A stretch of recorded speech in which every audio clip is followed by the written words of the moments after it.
Assalamualaikum warahmatullahi wabarakatuh. Alhamdulillah, alhamdulillahi rabbil alamin. Wassalatu wassalam ala asyrafil anbiya wal mursalin Sayyidina wa maulana Muhammadin wa ala alihi wa ashabihi ajma'in. Amma ba'du. Puji syukur kepada Allah Subhanahu wa taala atas nikmat-nikmat yang tak terhingga yang telah diberikannya kepada kita, sehingga kita pada malam hari ini dapat berkumpul dalam acara Isra dan Mi'raj baginda Rasulullah Sallallahu Alaihi Wasallam. Salawat dan salam semoga tercurah selalu kepada junjungan kita, junjungan alam semesta, Nabi besar Muhammad Sallallahu Alaihi Wasallam. Juga salawat dan salam semoga terlimpah selalu kepada keluarga beliau, sahabat-sahabatnya, para tabi'in ila yaumil qiyamah. Alhamdulillah wa syukurillah, telah hadir di hadapan kita para habaib, wabil khusus Al-Habib Muhammad bin Abu Bakar Al-Idrus, Habib Ali bin Abdullah Segaf, Habib Abdurrahman Al-Habsyi, juga Habib-Habib yang lain yang tidak bisa saya sebutkan namanya, namun tidak mengurangi kehormatan saya kepada mereka.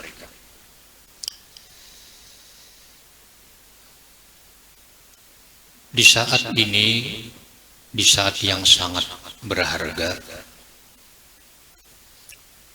saya sebagai pemimpin majelis di tempat ini memintakan kepada Yang Mulia Al-Mukarram Al-Habib Muhammad bin Abu Bakar Al-Idrus untuk memberikan tausiah kepada kita seputar Isra dan Mi'raj baginda Rasulullah Sallallahu Alaihi Wasallam.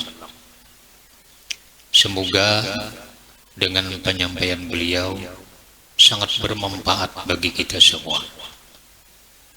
Nah, jadi waktu dan tempat dipersilahkan kepada Al-Habib.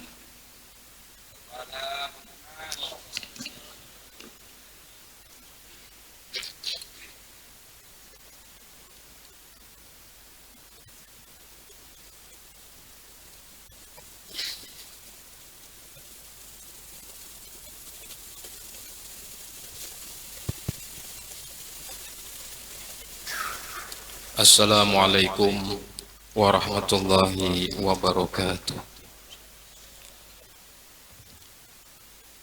Bismillah walhamdulillah, wassalatu wassalamu ala rasulillah Sayyidina wa maulana Muhammad ibn Abdullah wa ala alihi wa sahbihi wa man wala. Qulu subhanaka la ilma lana illa ma 'allamtana innaka antal alimul hakim wa la haula wa la quwwata illa billahil aliyyil azim. Rabbi shrah li sadri wa yassir li amri wahlul 'uqdatam min lisani yafqahu qawli wa saddid lisani wahdi qalbi bihaqqi sayyidina Muhammad. Asturakum ya ahlal darak wa ya ahlal batin wa ya ahlan naubah wa ya ahlan nur. Nawaina ta'allum wa ta'lim wa tadhakkur wa tadhkir wa naf'a wal intifa' wal ifadata wal istifadah wal hatha la tamassuk bi kitabillah wa sunnati rasulih wa du'a ilal huda wa dhalalata 'alal khair wa ibtigha wajhillahu maradatihi wa qurbihi wa thawabihi subhanahu wa ta'ala, amma ba'd. Sama-sama kita muliakan dan kita hormati seluruh para habaib, para dewan guru, para alim ulama, istimewanya kepada sahibul majlis Kanda Kiai Haji Abdul Karim ata'anallahu bituli hayatih. Semoga Allah sehat dan afiatkan beliau, mudahkan segala urusan beliau, dan Allah anugerahkan kepada beliau istiqamah sehingga kita selalu dapat manfaat dan keberkahan daripada ilmu-ilmu beliau. Amin ya rabbal alamin. Dan begitu pula akhina Ustadz Arif, begitu pula para habaib akhina Habib Abdurrahman bin Muhammad Al-Habsyi, Habib Ali bin Abdullah bin Abdullah Segaf, Habib Alwi bin Abdurrahman Al-Baiti, dan seluruh para hadirin hadirat rahimakumullah. Pada kesempatan ini sebenarnya Al-Fagir ulun pribadi menghaturkan terlebih dahulu permohonan maaf dan ampun, karena sebenarnya ulun kada pantas menyampaikan di sini, terlebih ini majelis kita dan kami punya guru. Namun karena ini adalah perintah, maka dengan serba keterbatasan dan serba kekurangan kami menyambut perintah itu dengan prinsip sam'an wa ta'atan. Semoga itu menjadi perbendaharaan bagi kami dan menjadi sebab keberkahan ilmu-ilmu yang kami tuntut kepada beliau. Amin ya rabbal alamin. Para hadirin rahimakumullah, kita berada di bulan Rajab sebagaimana disebutkan di dalam Al-Qur'an, termasuk daripada Ashhurul Hurum atau bulan-bulan haram. Firman Allah Ta'ala dalam Al-Qur'an, inna iddatas syuhuri indallahi 12 syahran fi kitabillah yauma khalaqas samawati wal arda minha arba'atun hurum. Sesungguhnya jumlah bilangan bulan di sisi Allah, di dalam ketetapan Allah ketika Allah menciptakan langit dan bumi, ada 12 bulan. Minha arba'atun hurum, dari 12 itu ada 4 yang disebut Ashhurul Hurum atau bulan-bulan haram. Kenapa disebut bulan haram? Karena di bulan itu Allah menetapkan kemuliaan pada bulan tersebut. Dan di masa orang-orang Arab terdahulu, bahkan kaum jahiliyah, di bulan-bulan itu tidak terjadi peperangan. Maka di antara bulan haram itu ada bulan yang saat ini kita berada di dalamnya. Bulan haram itu adalah Dzulqa'dah, Dzulhijjah, Muharram, dan Rajab.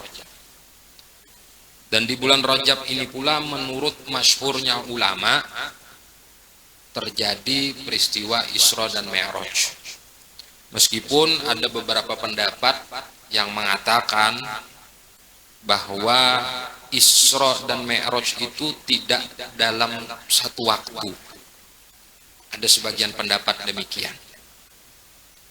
Tapi kita mengambil yang masyhurnya dan sudah menjadi adat istiadat kita, dan ini tidak menjadi pertentangan di kalangan ulama maupun di kalangan pembesar disiplin ilmu, yaitu di bulan Rajab. Di situ terjadi Isra dan Mi'raj Nabi. Dan perlu kita garis bawahi, Isra dan Mi'raj ini merupakan lambang rukun Islam kita yang kedua. Dan peristiwa Isra Mi'raj ini merupakan penentu keimanan seseorang. Bila kita kada percaya lon Isra Mi'raj, maka iman kita patut diragukan. Oleh karena itulah di dalam peristiwa Isra maupun di dalam peristiwa Mi'raj, di situ ditekankan oleh Allah bahwa terjadinya peristiwa itu pure atau murni campur tangan Allah Ta'ala. Meskipun di situ ada terlibat beberapa makhluk, di antaranya malaikat Jibril beserta malaikat yang lain, buruk, dan beberapa tempat yang menjadi saksi persinggahan baginda Nabi.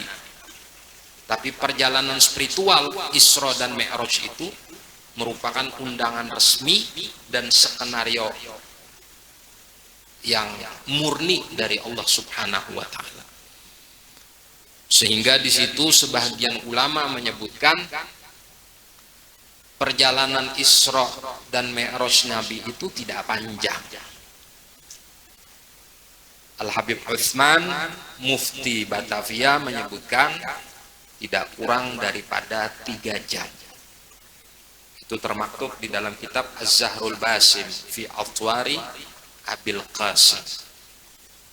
Sebagian ulama lagi menyebutkan qabla ayyabrudal faros, sebelum tempat duduk atau tempat berbaringnya Nabi ini menjadi dingin, itu Rasulullah sudah berada dan kembali ke tempat yang semula. Nah, perjalanan spiritual Isra dan Mi'raj ini pembelajaran besar bagi umat kalau mau dikaji. Cuman kan kita biasanya mengadakan Isra Mi'raj itu kebanyakan juga karena sesuatu yang memang untuk bukan pengkajian, bawaan suasana, keadaan maupun lingkungan. Oh, kampung sini madakan, ada nyaman kita ada madakan. Padahal sebenarnya madakan kada madakan, ulun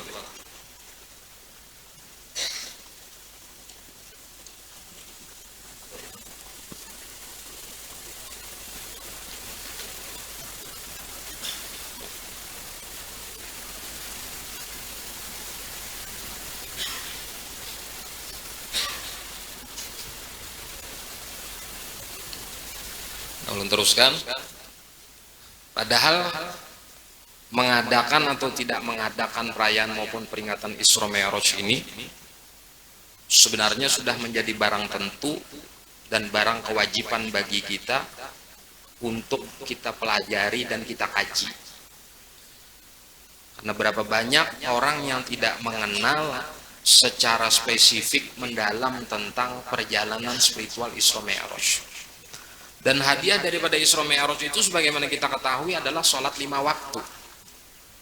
Yang mana sholat 5 waktu itu penentu sekali lagi bagi keimanan kita. Bahkan dalam beberapa riwayat hadis disebutkan pamulaan nang dihisab daripada amal itu adalah tentang kaitannya kepada sholat. Yang mana sholat itu erat kaitannya dengan peristiwa Isra dan Mi'raj. Secara tidak langsung apabila kita tidak mengkaji tentang perjalanan spiritual Isra Mi'raj, maka secara otomatis sholat kita pun tidak akan bisa sempurna. Karena kaitan sholat tidak akan lepas dengan ikatan perjalanan spiritual Nabi di dalam Isra dan Mi'raj beliau Shallallahu Alaihi Wasallam. Dan perlu kita ketahui pula, Rasulullah ini diundang, bukan Rasulullah nang kehendakan. Rasulullah ini diundang dan undangannya resmi. Makanya disebutkan di dalam kitab Simtud Duror karangan Al-Imam Al-Qutub Ali bin Muhammad bin Husain Al-Habsyi, beliau menyebutkan wa minas syarafil ladzi ikhtassallahu bihi asyrafa rasul mi'rajuhu ila hadratillahil barril wasul wa dhuhuru ayatillahi al-bahirati fi dalikal mi'raj wa tasharrufus samawati wa man fawqahunna bi isyraqi nuri dalikas siraj. Di antara kemuliaan yang Allah taksis, Allah khususkan kepada baginda Nabi adalah diperjalankannya beliau, di mi'rajkannya beliau. Sehingga bukti di mi'rajkannya beliau itu merupakan kemuliaan. Wa tasyarrufus samawati wa man fawqahunna bi isyraqi nuri dzalika siraj. 7 petala langit ini menjadi mulia dengan dilintasi oleh Rasulullah. Kita bisa bayangkan manusia mana yang ingin melintas itu, tempat lintasan itu menjadi mulia. Jarang, bahkan mungkin tidak ada. Sedikit kita keluar daripada pembahasan ini. Ada pepatah menyebutkan, atau bahasanya tuh ahli hikmah mengatakan, manusia selain Rasulullah apabila diceritakan tentang riwayat hidupnya, maka yang bertambah mulia dan bertambah terkenal, bertambah terhormat, itu orang yang diceritakan. Contohnya para wali, orang soleh, orang alim. Bila kada dikisahkan manakibnya, orang kada tahu.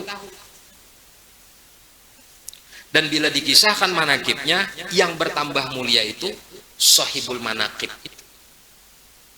Walaupun yang menceritakan mendapatkan keberkahan, tapi tidak sebesar yang didapatkan oleh sahibul manakib. Berbeda halnya dengan Nabi. Kalau Nabi, makin kita ceritakan tentang beliau, yang bertambah mulia itu kita yang menceritakan, bukan Nabi. Yang bertambah terhormat dan mendapatkan kedudukan istimewa orang yang menceritakan tadi. Nah, dari sini kita paham bahwa Rasulullah itu sebenarnya tidak perlu kemuliaan yang kita hantarkan kepada beliau. Justru kita yang perlu dan berhajat kepada kemuliaan Rasulullah. Seandainya perayaan Isra Mi'raj ini tidak ada, diganti dengan perayaan lain, sedikit pun tidak mengurangkan kemuliaan dan kehormatan beliau. Walau bagaimanapun, sebesar apapun kehebatan manusia ingin membesarkan sosok apapun itu selain Rasulullah, tidak akan mampu sejajar dengan Rasulullah, apalagi melebihi daripada soft barisan Rasulullah. Oleh karena itulah 7 petala langit itu menjadi mulia karena dilintasi dan dilewati oleh Rasulullah. Jadi kalau kita tidak mengenal Nabi dan kita kadang mengkaji tentang sosok Nabi, bahasanya kita kadang ma'rifat lon Nabi, kita kadang mungkin kau menghadirkan cinta lon Nabi. Kita mungkin akan lebih cinta kepada orang, sosok selain Nabi. Lihat, ketika kita mencintai seseorang melebihi Nabi, itu karena kita kenal kepada seseorang itu melebihi kenalnya kita kepada Nabi. Masalahnya di situ. Berapa banyak umat tuh hanya sekadar tahu, tapi kadang mengenal. Kalau orang mengenal tuh ini kenal. Ketika ia ditanya bagaimana sosok Rasulullah, ia mampu menceritakan dengan ekspresi kalimatnya sendiri tanpa harus merujuk kepada kita. Kenapa? Karena sudah kenal.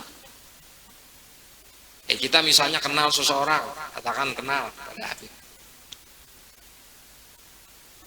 tanpa mendengar dari orang, karena kita kenal, kita bisa menceritakan dengan sendiri. Oh, beliau begini, tabiatnya begini, sifatnya begini, kepribadiannya begini, perilakunya begini, akhlaknya begini, kesehariannya begini. Ujar orang kayak ini, itu ujar orang, ujar aku akan menghadapi. Itu namanya orang kenal. Nah, saat ini kekurangan kita, keteledoran kita, sudah mulai tipis pengenalan kita kepada Nabi. Kalau pengenalan kita kepada selain Nabi itu banyak saja, tapi pengenalan kepada Nabi ini sudah mulai menipis, kurang. Jangan kita menganggap bila kita kenal lawan si A atau si B, atau orang alim ini, atau orang soleh ini, atau orang wali ini menghantarkan kita kenal kepada Nabi, karena kau harus dikaji juga itu. Ta'allam falaisal mar'u yuladu aliman, kata Nabi. Belajar, tidak ada manusia itu langsung alim. Sebagaimana konteks ketika kita mengenal seorang alim, lalu karena keberkahannya kita mengenal Nabi, tidak bisa kecuali kita mengaji dengan orang alim itu bagaimana sosok Nabi. Itu Isra dan Mi'raj. Sebagaimana kita ketahui bahwa Nabi di dalam perjalanan Isra Mi'raj itu Nabi dibedah dadanya. Sebagian pendapat menyebutkan menghilangkan kotoran dari dalam batang tubuh maupun jiwa Nabi. Sebagian ulama lagi menyebutkan yang diwakili oleh Habib Ali bin Muhammad bin Husain Al-Habsyi pengarang Simtud Duror tadi sebagai bentuk adaban ma'an Nabi atau ta'adduban ma'an Nabi, beradab kepada Nabi.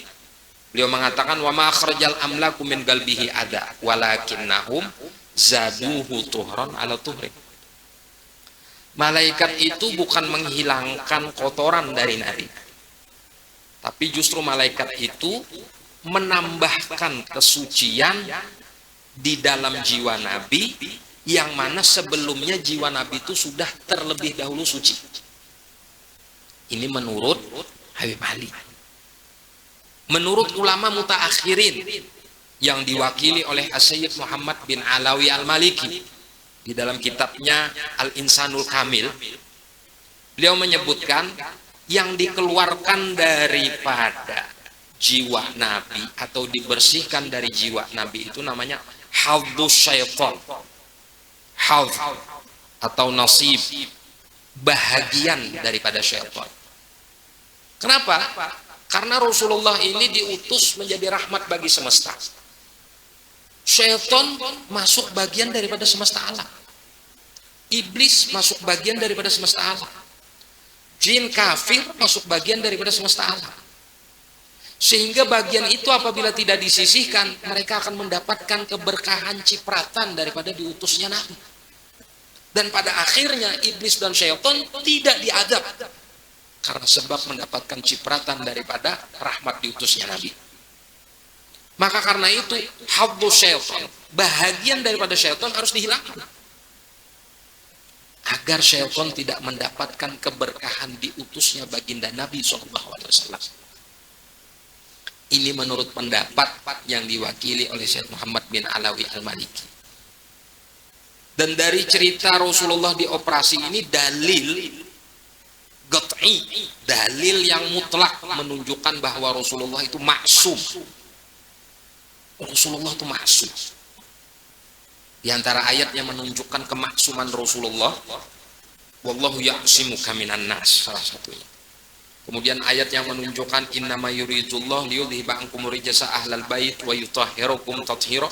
Itu ayat yang sharih yang menunjukkan kemaksuman Rasulullah. Dan dari cerita ini pun menunjukkan bahwa Rasulullah itu maksum, bersih daripada segala dosa maupun perilaku atau perbuatan kepribadian yang tidak senonoh. Sallallahu alaihi wasallam.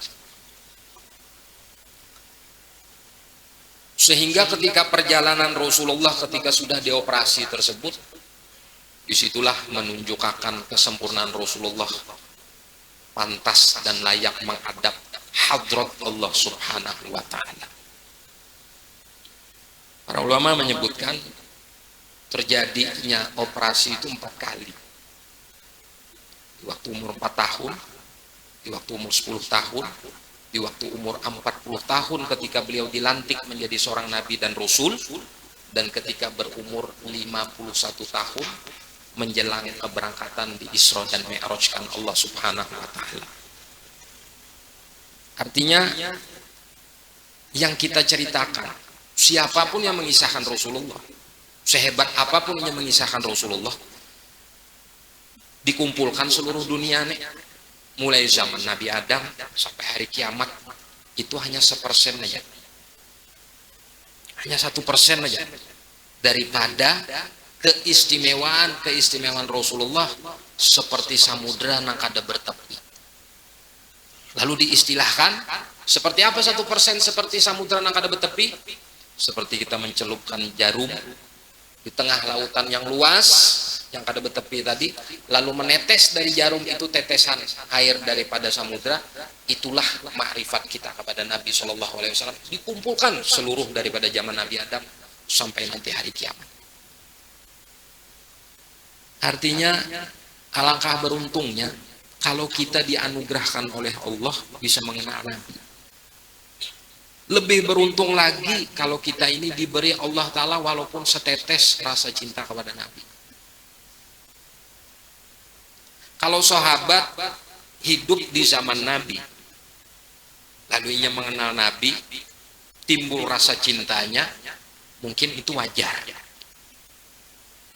Kita orang yang hidup di zaman ini, kada melihat lawan Nabi, kada berhadapan langsung lawan Nabi, kada bersentuhan langsung dengan Nabi, lalu kita bisa menimbulkan rasa cinta tadi karena anugerah daripada Allah, ini merupakan keistimewaan besar. Dan orang yang seperti ini yang dirindukan oleh Nabi. Ini mustagun ila ikhwani, kata Rasulullah. Aku rindu kepada saudaraku. Jadi kata sahabat, gaulu alasna ikhwanak ya Rasulullah. Bukankah kami ini saudara engkau, wahai Rasulullah? Lalu jawab Nabi, bukan. Kalian adalah ashabi, sahabat-sahabat. Ikhwani, saudara-saudaraku adalah orang yang datang sesudah sepeninggalku, mereka beriman kepadaku. Itulah ikhwani. Mereka tidak melihat kepadaku, mereka tidak berhadapan denganku, mereka tidak bersentuhan denganku, tapi mereka mampu menimbulkan keimanan dan kecintaan kepadaku. Itulah ikhwanu Rasulillah Shallallahu Alaihi Wasallam. Para hadirin hadirat rahimakumullah, iblis itu musuh yang paling dia benci, perlu kita ketahui. Itu Rasulullah beserta zuriatnya, para sahabatnya dan pengikutnya. Yang paling utama adalah Rasulullah adalah makhluk yang paling dibenci oleh iblis. Itu hasil pengakuan iblis sendiri di hadapan Rasulullah. Karena itulah iblis tidak akan pernah senang apabila ada kajian-kajian yang menerangkan tentang Rasulullah. Maka iblis akan memalingkan kajian itu dengan kajian-kajian yang serupa, seimbang, samun, samar, seakan-akan itu benar padahal itu batil. Karena iblis tidak akan pernah senang apabila orang menceritakan tentang Rasulullah. Kenapa? Sebab satu benih saja tumbuh rasa rindu dan cinta kita kepada Rasulullah, itu sudah menjamin kita selamat daripada sentuhan api neraka. Jadi mana mungkin iblis hendak dan ketujuh bila ada orang mengisahkan tentang Rasulullah. Makanya bila orang mengisahkan tentang Rasulullah, di majelis itu diguringkan iblis. Lalu bangunan aja tenang guring. Tapi bila berkisah nang lucu, ada nang guring. Tapi bila berkisah idola yang di luar daripada Rasulullah, ada nang guring. Tapi bila sudah berkisah Rasulullah, rasa dinyanyiakan, rasa dikipasi. Kenapa? Ujar iblis, minimal kalaupun inya dapat berkah majlis, silahkan. Tapi inya kada dapat kisah Nabi. Dengan inya kada dapat kisah Nabi itu, inya kada kau menumbuhkan sebab benih-benih cinta di dalam jiwanya. Kenapa kita anak cinta? Kita kada kenal. Nina, kan pakai handphone ini harap. Aku kenal iPhone. Jar orang bagus, Oppo ini bagus. Baik barangnya, kuat bandar. Aku ada pernah mencoba dan aku ada pernah kenal. Baik aku memakai nah aku kenal aja. Itu realistis di lapangan kayak itu. Jadi kenapa kita menimbulkan cinta Rasulullah? Namun kita kada kenal. Namun kita kada mengaji. Namun kita kada mempelajari bagaimana sosok Rasulullah, perjalanan Rasulullah. Dan kita hanya mengaji setahun sekali aja, bulan Maulid. Itu gin bilanya. Nah, menyampaikan tausiahnya bujur-bujur mengisahkan Rasulullah, alhamdulillah. Amun campur aduk sana sini, kayak itu juga bila Isra Mi'raj, Ini aja yang dikisahkan itu pun kalau inya memang mengisahkan Isra Mi'raj. Bila inya kada mengisahkan itu, umat kada tahu kisahnya. Kenapa kita perlu kenal lawan Rasulullah? Karena bila kita kada kenal di dunia ini, dikhawatirkan kita kada kenal juga kena di mahsyar. Itu konsekuensi. Imam Ghazali memadahkan di dalam kitab Khulasatul Tasonif. Ukuran orang di akhirat tuh hebat kayak apanya di dunia ini. Ukuran orang tuh cepat kena berjalan di atas jembatan Sirat. Itu secepat apa inya menyambut seruan Allah. Seitu pang cepatnya inya kena berjalan di atas jembatan Sirat. Kayak itu juga kita di akhirat. Secepat apa kita mendapati Rasulullah, secepat apa kita berada nanti di bawah panji Rasulullah, secepat itu juga kita di dunia ini mengenal Rasulullah dan memperjuangkan syariat-syariat Rasulullah. Namun kita kada kenal Rasulullah. Kayak apa kena di akhirat? Rasulullah pasti kenal aja, bujur. Tapi di akhirat itu yang menentukan kenal atau tidak kenal itu adalah kita di dunia ini kayak apa sih? Bila kita acuh tak acuh aja lawan Rasulullah, kada tapi hakon menimbulkan rasa cemburu kasan Rasulullah, rasa mahabbah lawan Rasulullah, kita akan sulit mendapat lawan Rasulullah kena di akhirat. Di akhirat itu, di padang mahsyar itu kada ada manusia yang hebat. Di dunia ini aja yang hebat. Di dunia ini aja manusia itu hebat. Di padang mahsyar itu kada ada yang hebat. Seluruh nabi kada ada yang hebat. Nabi Adam supan, Nabi Nuh supan, Nabi Ibrahim supan, Nabi Musa supan, Nabi Isa supan, seluruh nabi-nabi yang lain supan. Seluruh para nabi menyebutkan inna nakhafu min rabbina yauman abusan qamtarira. Pada hari itu kami takut melihat Allah Ta'ala merengut. Yang sanggup meredamkan rengutan Allah Ta'ala, murka Allah itu cuma Rasulullah. Makanya silin simpan doa ketika orang tokif menganiaya beliau. Beliau simpan doa itu untuk di akhirat kena. Artinya tak lalu bungul kita ini mau kedepinan dulu Nabi itu. Karena orang yang paling berjasa lawan kita, baik di dunia ini lebih-lebih di akhirat beliau. Jadi mungkin kita sawat menomor duakan, menelantarkan, kada tapi meherani Rasulullah, sekedar-kedarnya aja, kada rugi bagi Rasulullah, nang rugi kita. Karena selezat-lezat karena di akhirat itu berkumpulan Rasulullah, itu paling lezat sudah.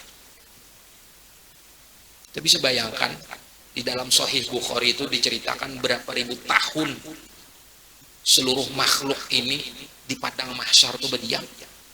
Bayangkan miliaran, triliunan manusia, ada tahu lagi berapa jumlahnya, tumpang tindih menunggu syafaat, menunggu kepastian daripada Allah Subhanahu wa Ta'ala. Kayak apa nasibnya?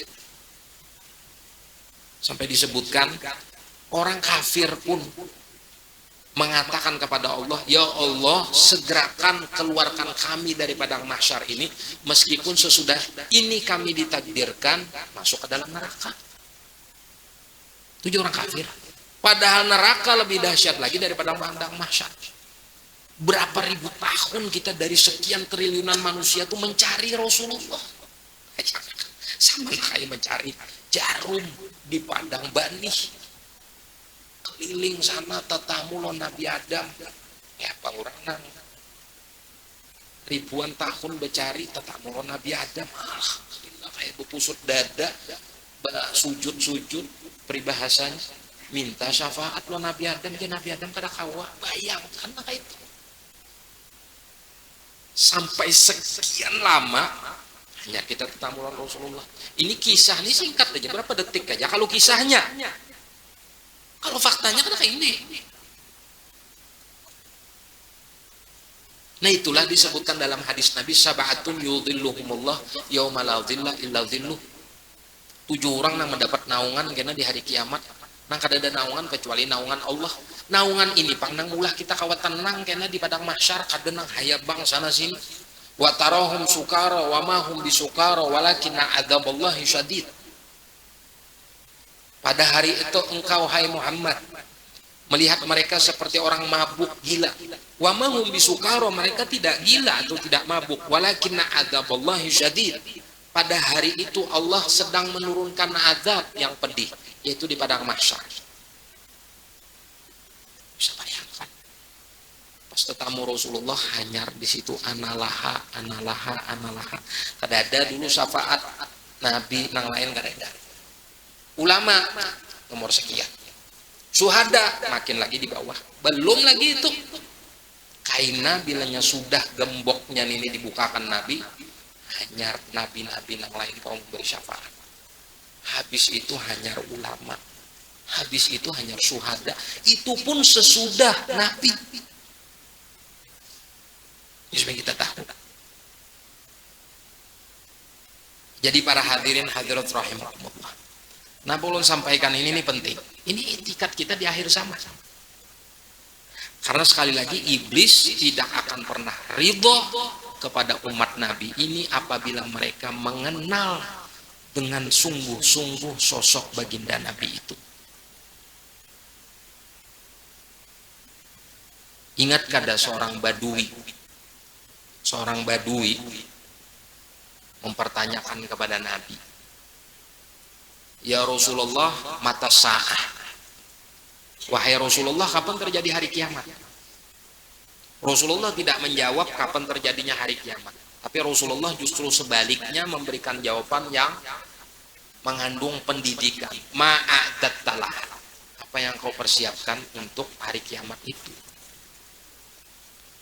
Terus orang Arabi tadi menjawab, aku tidak mempersiapkan apapun melainkan kecintaan kepada Allah dan kecintaan kepada engkau. Maka keluarlah hadis, anta ma'aman ahbabta. Engkau beserta orang yang engkau cintai. Kalimat ini mudah, simpel.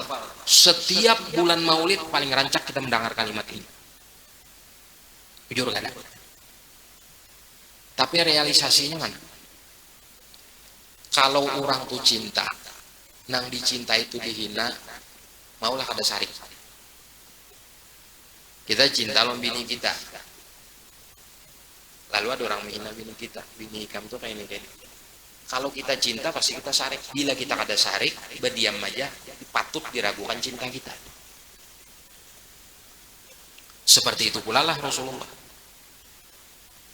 Yang kedua, orang nang cinta itu pasti cemburu kepada orang yang dicintainya apabila orang yang dicintainya ini tidak dinomorsatukan.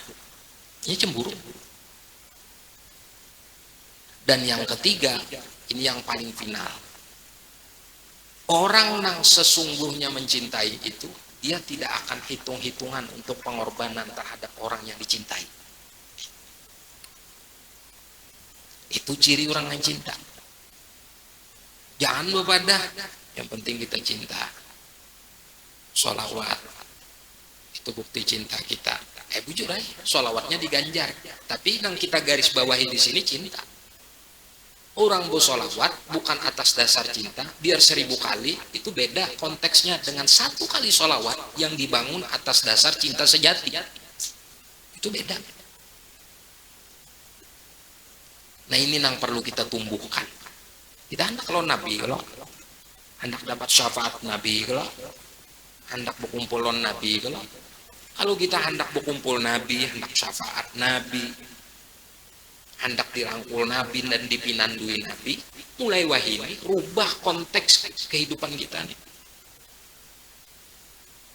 Ukur segala sesuatu itu dari Nabi. Makanya Sayyid Muhammad bin Alawi Al-Maliki itu apabila ditanya orang, beliau itu ditanya oleh para muhibbin atau murid-muridnya. Sesudah beliau menjawab pertanyaan itu, di akhir dari jawaban itu beliau katakan, hal yardo habibukal Mustafa sallallahu alaihi wasallam. Bahasanya misalnya, apa hukumnya ini Lalu beliau menjawab, ada yang berpendapat kayak ini, ada yang berpendapat lain. Lalu digarisbawahi ulang Presiden, hal yaradhu habibukal Mustafa sallallahu alaihi wasallam.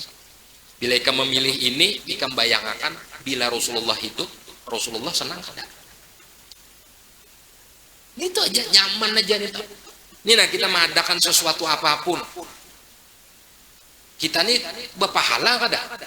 Bernilai kada di hadapan Allah. Itu nyaman aja. Bayangkan Rasulullah hidup, bila melihat itu, kira-kira Rasulullah senang kada?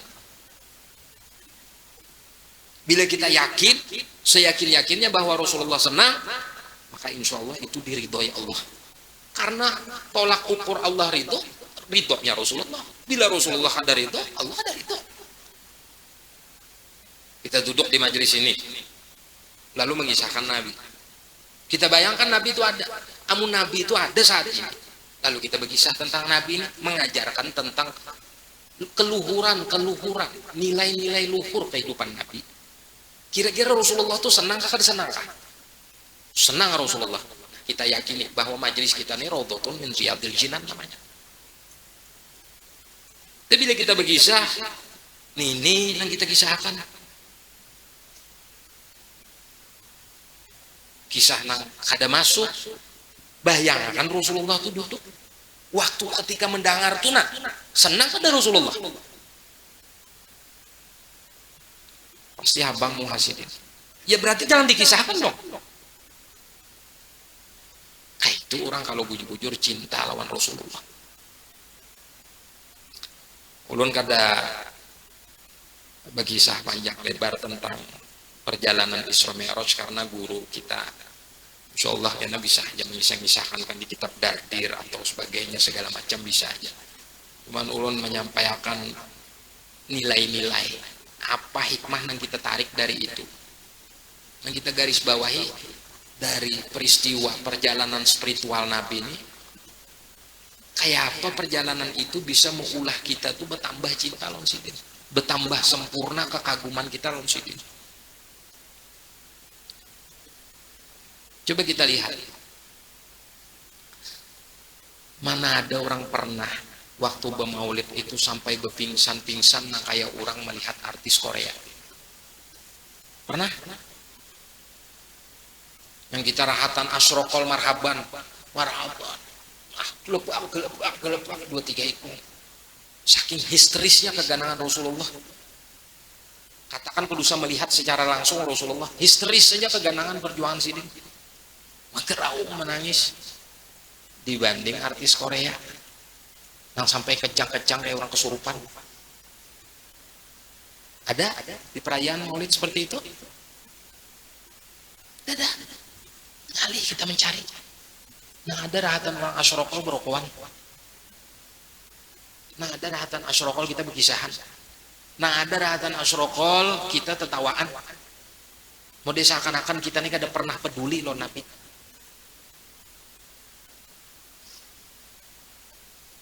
Tapi bila sudah artis, bila sudah pejabat, bila sudah idola kita, yang di luar daripada Nabi, menjaga benar adab kita. Behebat benar kita histeris. Kenapa kata lo Nabi seperti itu? Jawabannya cuma satu, karena kita kada kenal lon sidin. Kita kada kenal lon sidin. Kenapa kita kada kenal lon sidin? Karena kita kada pernah hadir di dalam majelis yang mengenalkan tentang sidin.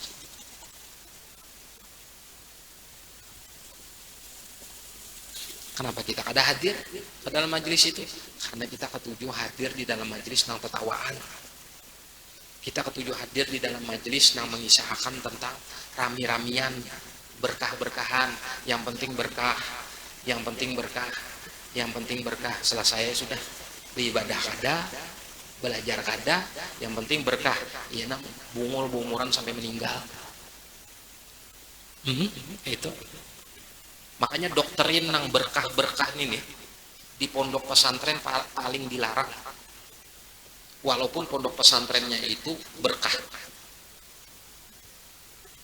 Karena apa? Karena orang-orang yang mondok tuh kena kada hendak belajar lagi. Tahu urusan berkah ya. Belajar kada hendak. bangun tengah malam kada hendak, mutolaah ilmu kada hendak, menghafal kada hendak. Yang penting berkah. Apalagi bila ada jaminan siapa nang mondok di sini walaupun setumat, bila kada alim kena keluar sugih. Tapi kada dikisahkan syaratnya. Jadi guring makan aja orang nih. Keluar dasar bungul-bunguran. Sugih kada, alim maka kada juga. Nah, doktrin-doktrin seperti ini hilangkan. Karena berkah itu kata ulama al-barakatu fil harokah. Al-barakatu fil harokah. Keberkahan itu letaknya sejauh mana perjuangan kita. Kita mengaji Rasulullah, mempelajari tentang sosok Rasulullah, menimbulkan rasa cinta di dalam hati kita kepada Rasulullah, sehingga di situ kita berjuang, beribadah seperti musyahadah kepada Rasulullah. Hanyar di situ berkah itu ada. Namun tanpa ada gerakan, tanpa ada upaya, tanpa ada ikhtiar, jangan berharap keberkahan itu ada. Orang becari nafkah dulu. Cari nafkah nang halal, titik paluh nang bujur-bujur, walaupun dapat sedikit, hanya Allah anugerahkan berkah. Kada datang berdiam aja berkah, datang di mana? Ini supaya kita tahu bahwa bagaimanapun dan seperti apapun kita harus berusaha semaksimal mungkin menumbuhkan kekaguman, menumbuhkan idola luar biasa serta kecintaan sempurna kita kepada baginda Nabi SAW. Karena kalau kada itu, kada ada jaminan kita meninggal husnul khotimah. Yang kawa menyelamatkan kita bila sakratul maut itu bukan wali, bukan orang alim, bukan orang soleh, bukan pula kuitan, Nabi yang kawa menyelamatkan. Silahkan baca dalam kitab Parukunan karangan Syekh Surgi Mufti Jamaluddin. Orang nang hadir kena bila hendak sakratul maut itu guru kita, lon kuitan kita, jelmaan daripada setan. Artinya orang alim dan orang wali pun berpotensi dilapisi iblis ketika sakratul maut. Kuitan kita pun hasil jelmaan daripada iblis datang kepada kita waktu sakratul maut. Yang kawa menyelamatkan itu Rasulullah aja. Fa inna syaitan, ujar Rasulullah seorang yang memadahkan, fa inna syaitan la yatamatsalu bi. Syaitan kada kawa menyerupai aku. Syaitan kada kawa bapura-pura jadi aku. Syaitan kada kawa menjelma menjadi diri.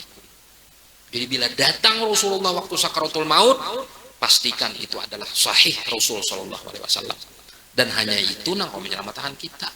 Lamun hubungan kita, ikatan batin kita, jiwa kita kurang lawan Rasulullah, wallahu a'lam, apa Rasulullah masih berkenan hadir ketika kita sakratul maut? Harapan terakhir kita itu. Para hadirin hadirat rahimakumullah, ulun kira cukup yang bisa ulun sampaikan pada malam hari ini. Mudah-mudahan ini menjadi motivasi kita, menjadi pembakar semangat kita. Tidak keluar kita dari tempat ini, melainkan Allah rubahkan keadaan kita menjadi keadaan yang lebih baik dan lebih sempurna. Nah, sedikit rasa mahabbah, semoga Allah tambahkan terus mahabbah kepada baginda Nabi. Yang sudah sempurna, semoga Allah tambah sempurnakan lagi kecintaan kepada baginda Nabi SAW. Sehingga dari detik ini sampai akhir hayat kita kena, sedikit pun tidak terputus ikatan jiwa kita, ikatan batin kita, hubungan kita kepada baginda Nabi SAW, sehingga beliau SAW berkenan dan kita dianugerahkan oleh Allah untuk bisa memandang langsung wajah beliau, dan beliau langsung yang membimbing kita ketika kita sakratul maut dalam mengucap kalimat la ilaha illallah Muhammadur Rasulullah SAW. Amin ya rabbal alamin. Para hadirin rahimakumullah, terima kasih banyak atas segala perhatian istimewa kepada Kanda Kiai Haji Abdul Karim sebagai sahibul majlis yang memberikan kesempatan kepada kami di sini untuk bisa bermuajahah, bersilaturahim, sekaligus ikut serta bertabarruk berlezat-lezat telinga kita, hati kita, pikiran kita mendengar cerita tentang Rasul Shallallahu Alaihi Wasallam. Semoga Allah sekali lagi memberikan anugerah kepada kita, hidayah, taufik dan istiqomah sampai akhir hayat kita dalam keadaan husnul khatimah. Dan mudah-mudahan pula perkumpulan kita pada malam hari ini menjadi sebab perkumpulan yang membuat senang dan ridho baginda Nabi Shallallahu Alaihi Wasallam.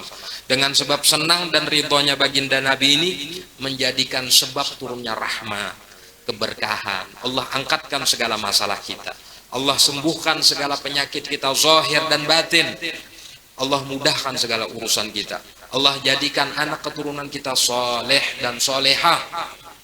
Seluruh istri kita menjadi salihat, seluruh suami-suami kita menjadi salihin, dan mudah-mudahan senantiasa perjalanan kita dibimbingkan oleh Allah Subhanahu wa taala di atas jalan dan agama yang murni, yaitu agama dan jalan baginda Nabi sallallahu alaihi wasallam. Dan kita berharap dengan kelapangan hati kita, dengan kesungguhan jiwa kita, Allah menganugerahkan kita husnul khatimah, mendapatkan keberkahan dan syafaat daripada baginda Nabi sallallahu alaihi wasallam. Amin ya rabbal alamin. Mohon maaf pula atas segala kekurangan maupun kekhilafan maupun kesalahan dalam penyampaian. Hadanallahu wa iyyakum ajmain. Assalamualaikum warahmatullahi wabarakatuh.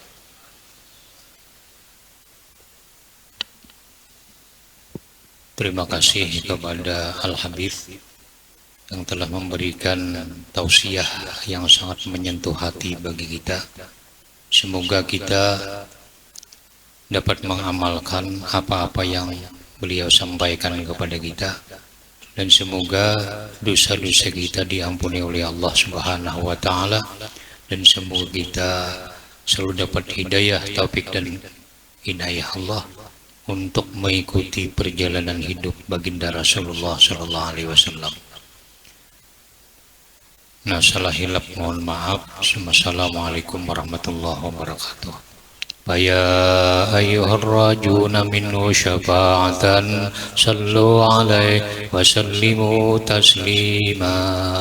Allahumma salli wa sallim wa barik alaihi wa ala alihi.